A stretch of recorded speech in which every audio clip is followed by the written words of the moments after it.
In this episode, I'm joined by Oliver Phoenix, a non-binary ADHD yoga teacher, movement artist, and fellow somatic coach, who breaks down the intersection of science and sensations to help neurodivergent people reconnect to their bodies through yoga, meditation, breathwork, and somatic movement practices. If you're finding nervous system practices overwhelming or you're not sure where to start, then this episode is for you.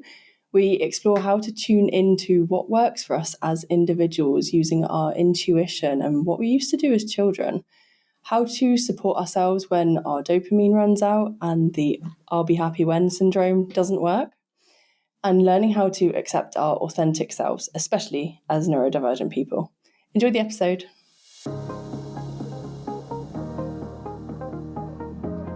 Thank you for tuning in to the Calm Your Nervous System podcast, where you will learn to regulate your nervous system, not just calm it. I'm your host, Jenny Adams, and I'm a somatic coach who has recovered from debilitating ME and trauma. Alongside my guest experts, I'm here to share tips, stories, and debunk jargon, what is somatics anyway, about how you can regulate your nervous system so you don't have to live with chronic illness, burnout, or debilitating trauma for the rest of your life. A joyful life is possible.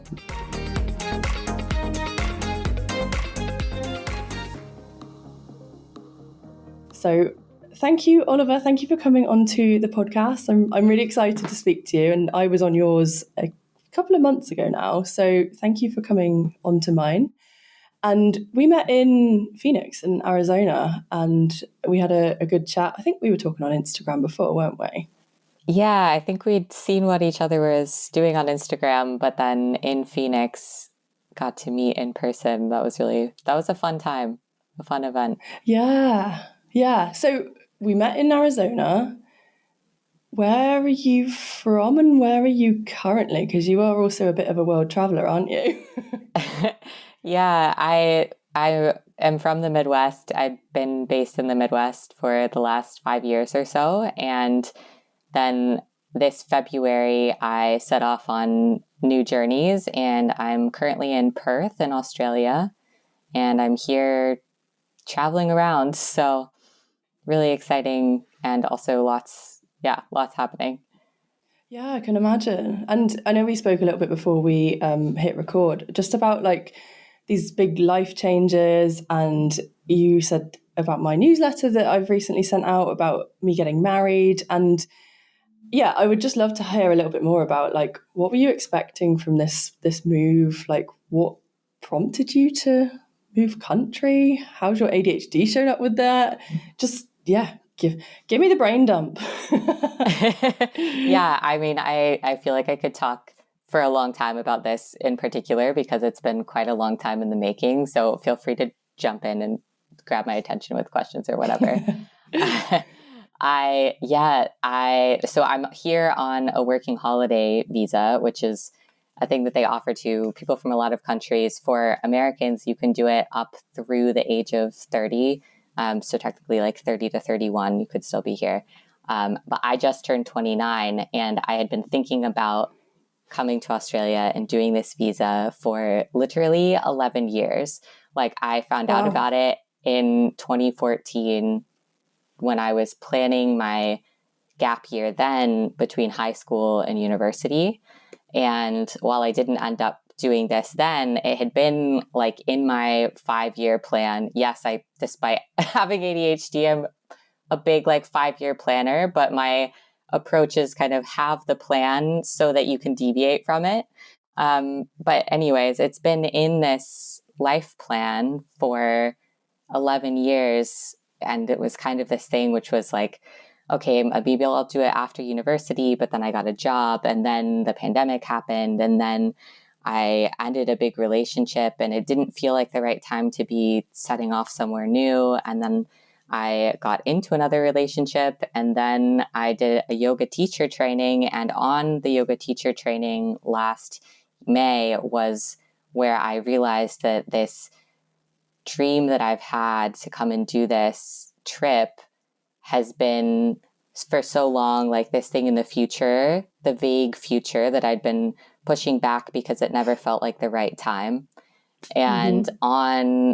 in this time in this container where I had the space to just be really present and really to think about what I wanted my life to look like and how to be the most authentic version of myself, which was really my like core desire while I was there, I realized that instead of pushing it off because it wasn't the right time, it had more recently become something that I was using to keep myself from doing other things that I know I really want to do, like things like buying a house or building, the dream commune in the country with my friends. And it felt like something that I couldn't start putting roots into because I knew at some point in the vague future, I was going to set off and go be in Australia for a year. And so having that realization really reframed it for me of, okay, this is something that I know that I want to do, like for sure. I've wanted to do it for 10 years. That's not a fluke. It's not like a maybe. It's something I really want to and need to do. And at the same time, I'm now letting myself use that as, I wouldn't say like as an excuse, but like as something to keep myself from going deeper into the things that were really pulling on me. And so on right then I made the decision. I was like, okay, I like have to do this like within the next year. And so from that May to this February when I set off is, yeah, now I'm here and it's wonderful. And also it's complicated and challenging and bringing up a lot. And I think that that's the way that life happens and the way that these like big changes happen. Mm. I love that I am here though, and that have followed through on this experience that like has been in my heart for so long. Yeah, amazing. And something that I'm hearing from what you're saying as well is almost like this divine timing, this like gentle push or nudge that we need sometimes. That I've found this in my life, and I've heard this from so many other people, that if we wait until we're ready, we were ready ages ago. So, and Oh, this is where like the 100%. somatic, and this is where like the somatic practices and the nervous system stuff comes in, because it's okay, it's going to be uncomfortable. You're moving across the world, you're moving to another country. Like, I've just got married, which has been incredible, and this big expansion. All these exciting things also come they come with a contraction often. And it's how do we support ourselves through that when we have moved country, we have got married, we're doing the big exciting things that, us ADHDers love to do. And then we go and do them and we're like, oh, actually maybe this doesn't feel as exciting as I thought it would. And it's often, and this is where I find dopamine is such an interesting thing, because dopamine's not always the reward, it's the motivator. It gets us to that place and we're like, I'll be happy I was when. just gonna say, I think that that's such a big, like such a big factor of this for me because I am someone that gets so much dopamine from planning things. Like I have often, Mm-hmm. like you said, I do love to travel, and I often have like planned out entire trips, like down to the last item on the itinerary, and have still never taken that trip. Like I have an entire cross country road trip like mapped out, like 14 Wow. days, where to stop, where to eat, like everything, which is probably more the autism rather than the ADHD. But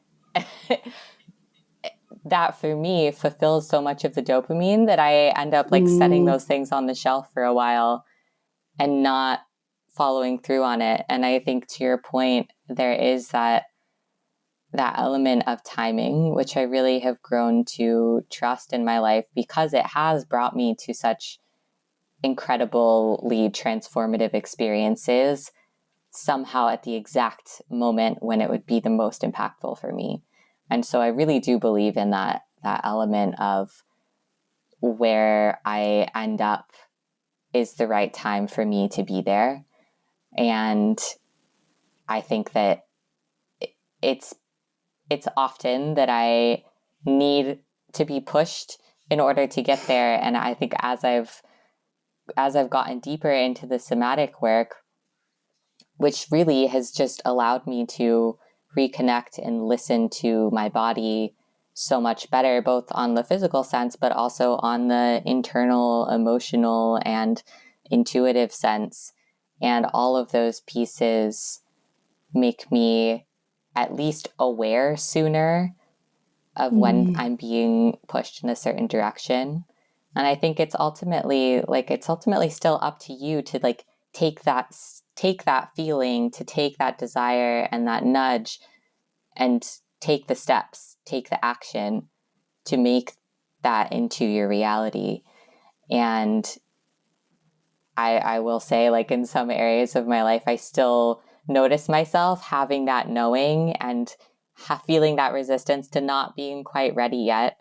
And that's when I'll bring in like those practices where it's some somatic work and body feeling and also some parts work to just create like curiosity and exploration around what these like conflicting feelings might be. And I found for me that's such a good way to I think approaching it with that sense of curiosity and being willing to explore deeper into what the nudges are and where the contractions, like you were saying, are. Yeah, and I love that. And what I'm hearing here is this: we're bringing some of the unconscious conscious, and we're becoming aware earlier on of, like you said, just some of those little nudges, just some of those things your body is telling you. And from my clients and from me years ago, we were just so disconnected from this part of ourselves that is often saying a big hell no, or like, yes, go and do that. And sometimes it was so obvious, and then our rational brain comes in and goes, oh, no, you can't do that, or don't be too big, blah, blah, blah.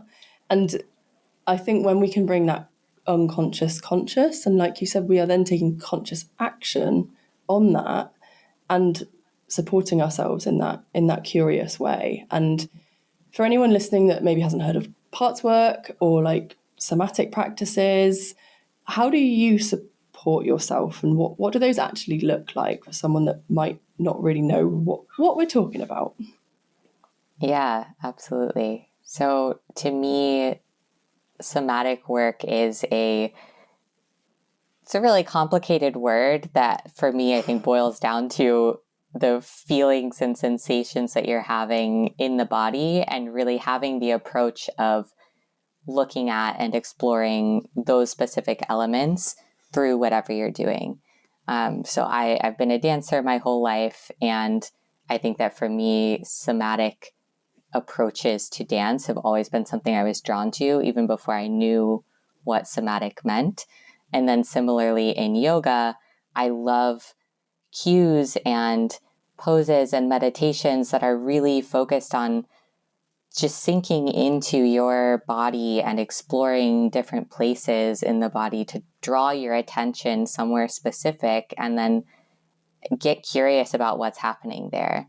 To me, I think that's like the roots and the depth of what somatic work brings for me. And in terms of the parts work, this is something that comes out of like internal family systems and some different therapy modalities.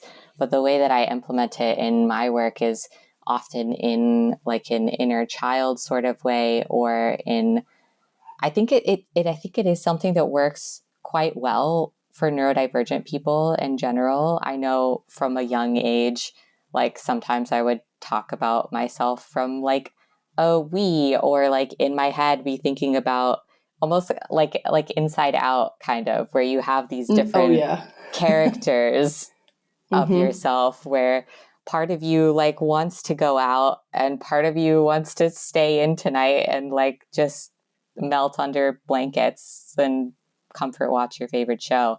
And anyways, in parts work, I think that this approach creates this spaciousness for all of the wide spectrum of things that you may be feeling. And it really, in my view, honors that these different parts can coexist and be valid, and that you can find and create a approach of acceptance. And again, this like leading with curiosity is something that I continuously come back to, because it helps me to redirect or wipe away the self-judgment that I had for so long, and something that was really impressed upon me growing up from such a young age. I think from society, from religion, from masking and trying to fit in as a neurodivergent person. And all of this to say, having this ability now to sit with myself, and oftentimes using a visualization that brings in some sort of hand movements. Like I might literally hold one part of myself represented with the left hand, one part of myself represented with the right, and I can like close my eyes and sit with these two parts of myself. And doing that especially in moments where you're making a big decision, or in moments where you're feeling some resistance, it's a practice that really, I think, can tease out some of the deeper things that are stored in your body, stored in your subconscious, and bring those out, like you said, into your awareness, so that you can move through them and then experience life in a more easeful and joyful way.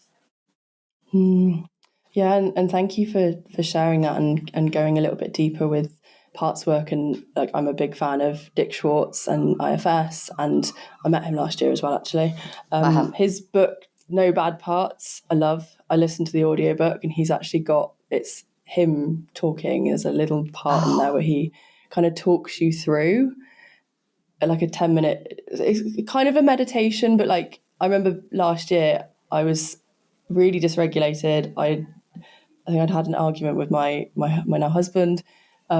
Took myself off in the car, and I was so, when you're in that really dysregulated place and you're just like, everyone hates me and I have no support, and like the world's ending. And I was in one of those states, and I was like, okay, there's a teeny weeny bit of awareness here that I am dysregulated and I can support myself in this. I'm not 100% in it, I'm like 99% in it. And I listened to that, and just him talking through the parts, and the protective parts, and the manager parts, and the exile, and all of this, and to actually kind of see that, and I, as I'm doing this, for anyone watching, I'm flaring my hands around. I think that is also a neurodivergent thing, is like, we talk with our hands. And to just go through like these different parts and going through that, that gave me so much just peace and clarity, and just helped shift a little bit of that dysregulation. And it does sound like quite a brainy thing, the IFS parts work, but actually the way you have mentioned, I'm holding these two different parts in different hands, it can be quite an embodied somatic practice. It's not just a very sort of cerebral one. So thank you for sharing that. And I also find with anything that's embodied, anything that's somatic, like, I'm not a dancer. I got into movement practices and somatic practices because I got so sick and so ill. And I came to my body in a safe, reconnected way through that curious lens of, rather than fighting myself and fighting this like pain and discomfort and just all this stuff I didn't want, one of the huge turning points in my sort of recovery journey was getting curious. And curiosity is that ventral top of the ladder, open, regulated state in our nervous system. But to just look at, oh, my knee's really hurting, there's so much pain here, I don't want this. We just kind of see, like, in my head, it was just almost like a blob of something I just didn't want to go at, just go away. And once I started going, okay, well, I'm calling this pain. What actually is it? Is it hot? Is it achy? Is it stabby? Is it sharp? Is it throbbing? And to actually go into the curiosity, and almost, especially with pain, as soon as you look at it, it's almost like that screaming toddler in a supermarket. You give it some attention and it's like, okay, I can just chill a little bit now. And having that focus of curiosity, like some of the embodiment training I've done, it's just so interesting. And where I'm going with this is, I think the IFS stuff, the somatic stuff, the curiosity, when we have quite a busy brain, as a lot of us do with ADHD, there's a thread, like there's a focus. So like last night, for example, it was really, really windy and our fence has fallen down. And I can hear like the garden gate banging and like things like moving around the garden, the bins like going across the driveway. And I made sure the cats were in and they were okay. And then I'm trying to go back to sleep and it's 4:30. And rather than just being like, oh, this is really frustrating, I need to be up in a few hours, I start going, okay, left thumb, left forefinger, and like literally just going through slowly, bit by bit in my body. Because rather than thinking, what am I doing tomorrow? Who am I interviewing? I've got 3 podcast recordings. Who do I need to talk to? Blah, blah, blah, blah, blah. There's that little anchor. And this is where, when we can learn how we can reconnect to our body, like the possibilities are endless. Yeah, they really are, especially because they're different in every moment. And I love that for you shared this like a type of like body scan kind of technique for exploring that. For myself, when I am feeling kind of stuck or dysregulated in a moment, I had this also last night where I was like really dreading doing some admin work that I needed to do. And I really just wanted to go to sleep. And I was fighting myself, wondering whether I should go to sleep or if I just needed to push through and get this done. And the place I come back to is this, somewhere in my chest. And when I focus my breath into that space, I can kind of tell whether what I'm feeling is like if there's tightness and actual stuckness there, seeing if I can loosen that, seeing if there's space behind it, seeing if I can fill it with light, seeing if I can visualize this image of a lake that I often see where there's ripples and it goes back to being smooth and still. And that's where I go to. And I love that we each have our different kind of go-tos in the somatic space of what works really quickly to drop us back into the body when there's too much else going on. Yes. And this is a really good point because everyone has their thing. And if you have tried like certain nervous system tools or practices and they don't work, there's not something wrong with you. Maybe give them a try at another time. Certain tools are best done when you are pretty regulated because you're building up your capacity and the practice rather than just using them in an emergency. You're kind of doing things on hard mode then. But when we can learn, maybe sometimes when we are a bit dysregulated, what are those little things that we can just use to just come back to ourselves, maybe have a little bit of perspective, not necessarily to fully pull you out of dysregulation, but just taking the first little step towards, okay, there's a little bit of ease here. Maybe I'm not so stuck in this. And I love what you shared about, that it sounds like there's like this anchor in your chest, and that is the place that you go to. And for me, I often go to my feet or my sit bones. So when I'm working with clients, I'm checking in with myself a lot. And if I can feel myself getting kind of drawn in, just like, okay, feet, sit bones, breath, just kind of sinking back into me a little bit. And with that in mind, this kind of, how do we find our thing? I'd love to hear a little bit more about like how do we know what feels like an intuitive movement when we're stimming, for example? What does that look like? What is that? What's okay for us? Yeah. And no, we don't need permission. Yeah, when you said, how do we find that intuitive movement? I immediately got like, ooh, because I love to talk about stimming and how this really for us folks with ADHD is, I think, one of the most intuitive ways. Like it's what we were doing to regulate our nervous systems before people were talking about nervous system regulation and somatic work, or at least before it was as mainstream as it is now, and certainly before women were even being diagnosed as much as they should be. And I think that where I'm trying to go with this is that just losing my train of thought. It's okay. It's an ADHD friendly podcast. Yeah. Just take a moment. Yeah. When we think about stimming and what the actual things that we're doing are, it's often like some kind of movement with the hands, or I used to like chew on my hair when it was long enough. I, used to stand and just shift my weight from one foot to the other, or humming. My brother would like hum to himself quietly, like it used to drive me nuts, to be honest. But now I can recognize that something like humming stimulates the vagus nerve in such a way that it's incredibly supportive to your nervous system when you're feeling overstimulated. And similarly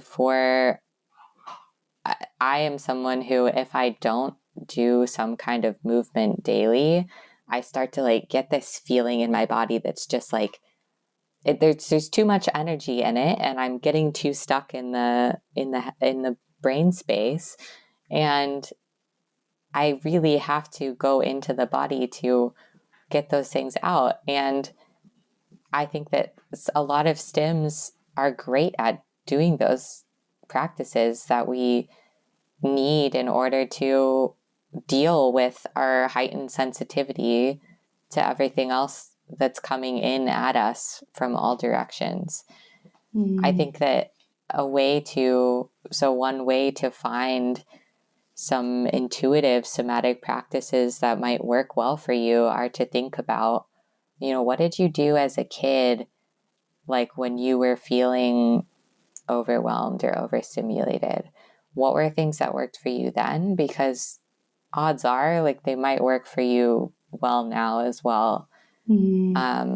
I had this like dark corner of my closet that I used to go into as a kid, and now maybe I can make a space in my home that feels cozy. It doesn't have to be a literal closet, but having this space where you can return to also, I think, is a beautiful way to support yourself in understanding the things that you would intuitively reach for. Because I do think that a lot of us really, our bodies know what we need. And it's in not listening to them where we end up in a lot of trouble, which I know is something that you know too well, perhaps, and talk about often. And it's such a beautiful thing to be able to reconnect and like build this relationship to the body where I can just ask, okay, like what am I feeling? What do I need to do? And I think also one point on this of like finding out what's intuitive, what's going to come up as your first idea might sound really silly. Like you might have this thought of, oh, I should get up and dance or twirl a towel around, or I want to get into a ball on the floor and grab my knees and rock back and forth. And those might be things that you are dismissive of. I know a lot of times I might be resistant. I used to be very resistant to doing things that I was like, oh, I don't know. I don't want to get up and dance around the room. That feels like it would be a lot of energy. But if it's something that you had the thought to do, there's a reason for that. And if you can follow it with that, bringing that sense of curiosity along, and just try it for you don't have to commit to doing it for a huge amount of time. Even if it's, okay, I'm going to try it for 10 seconds and see how it feels. And if you get into it and you're like, nope, not that, great. You can move on to something else. But if after that 10 seconds, you're noticing some things changing, or even if you're just like, yeah, okay, then, stick with it and follow that where it goes. And in doing so, that I think is really one of the best ways to start building this sense of trust with yourself. And rebuilding that trust, I think, is also really crucial for being able to have awareness and receptivity to those messages that are coming in, to picking up on those intuitive desires when they arise. Amazing. I've just had a thing on my headphones. My battery's running low. So Headphones have changed.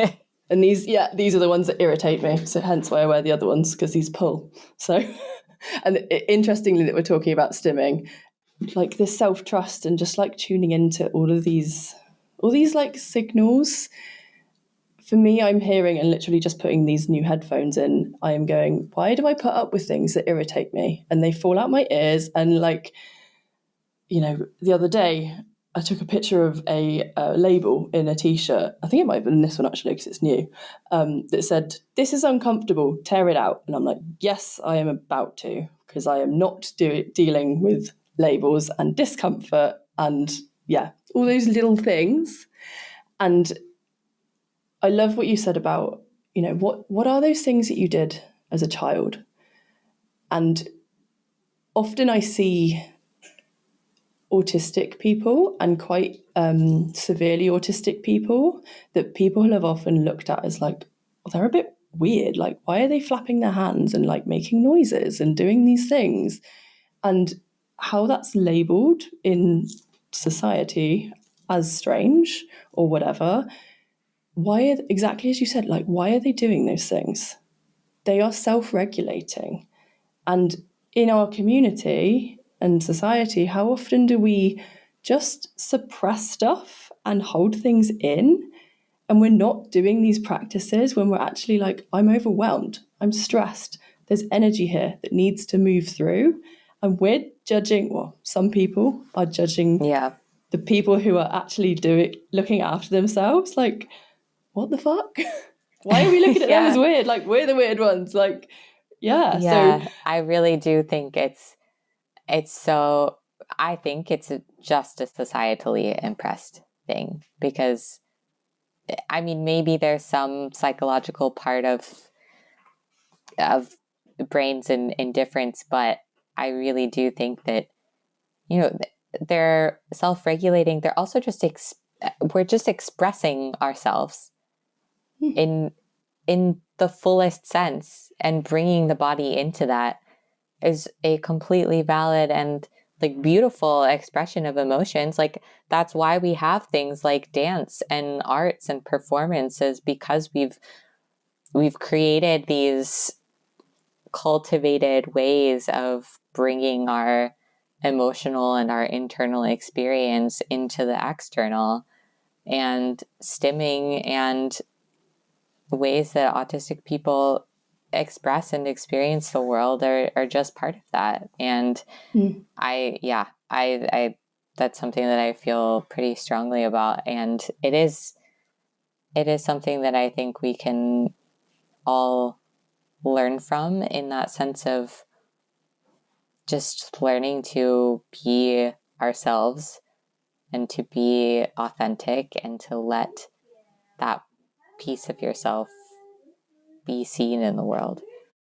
Yeah, and I know from myself, as I've done a lot of work on myself and got more confident, I will now say to clients, friends, whatever situation I'm in, I will often say, like, I'm not going to sit still, I'm probably going to wriggle. So feel free if you want to wriggle as well. Just before you came on this call, actually, I'm like, I need to take my jumper off. So I'm like half undressing, my hair feels weird, brushing my hair. I will sit and like fiddle with things. And now I will say, like, I have ADHD and therefore I might do this or I need that. And that is okay to do. But for so long, yeah, the masking and the internalized shame and like for myself, I think late diagnosed, but also like when I was a kid, I had really, really horrific eczema, probably because I had a dairy intolerance that I didn't know about until I was in my mid-20s. So from a very young age, I was taught to ignore how my body feels. I went to Catholic school from, 4 or 5. We're sitting down cross-legged on an itchy carpet.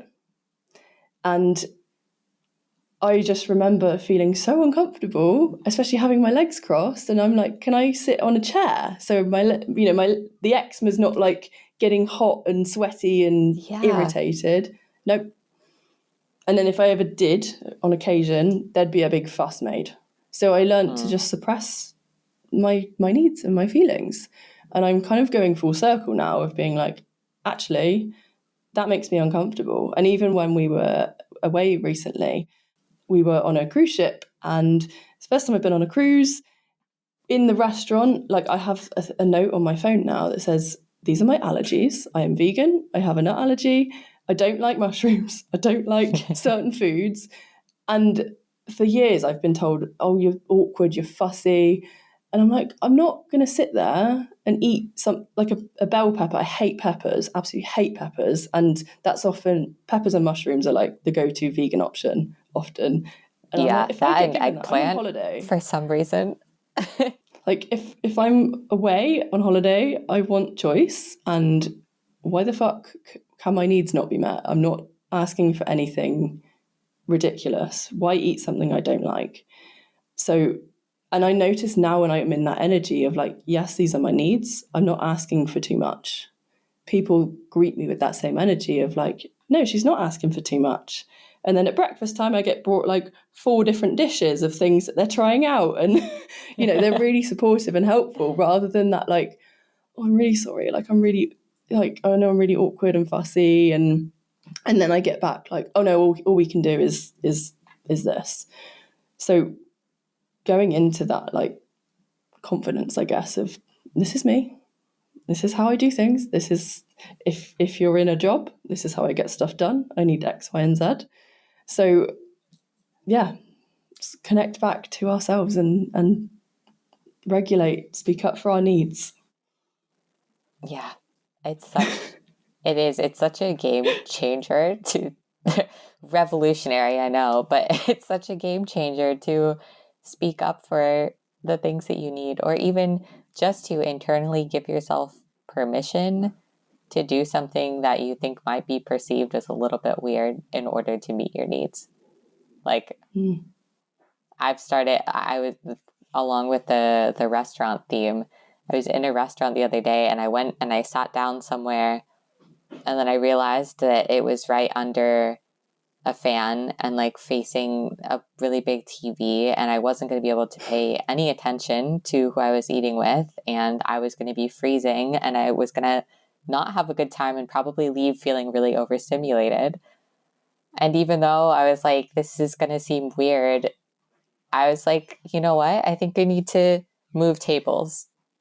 And that's okay. Like, it's not ridiculous. Probably no one really even noticed. But in that moment, I was like, am I going to get judged for doing this? Am I judging myself for doing this? Can I let go of that in order to do the thing that's going to make me more comfortable? And the thing is, if you do the thing that makes you more comfortable, then you never have to think about it again. But if you don't do it, you're sitting there thinking about how miserable you are the whole time. Yeah. And if you're out in a restaurant, you want to be focusing on what you're eating or like maybe who you're with, not like, I'm really cold and the TV. Yeah. Yeah. And one thing I find with those sorts of situations is, one, like, people don't give a shit what other people are doing. Like, we're all so wrapped up in ourselves. No one really cares what you're doing, first of all. And secondly, if they are noticing a slightly oh, they've asked to move table because of the fan and the TV. Okay, maybe I can do something like that next time I'm uncomfortable, because I didn't judge them. I just said, yeah, sure, we'll put you over there. So, the more we can give ourselves permission, we're also modeling that for other people, that they can do the same. I love that. Yeah, just bringing it full circle into that sense of when we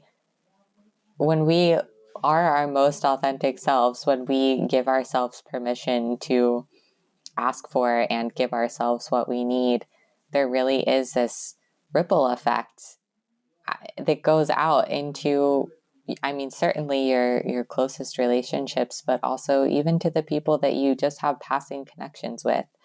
And I think that it's something that, I mean, maybe again, coming from a little bit of that sense of like people pleasing, but hey, if that's the way you need to get there to giving yourself what you need, like just at first, like try it out again. And then, hopefully it'll become, you'll experience the sense of how much openness and joy that brings you.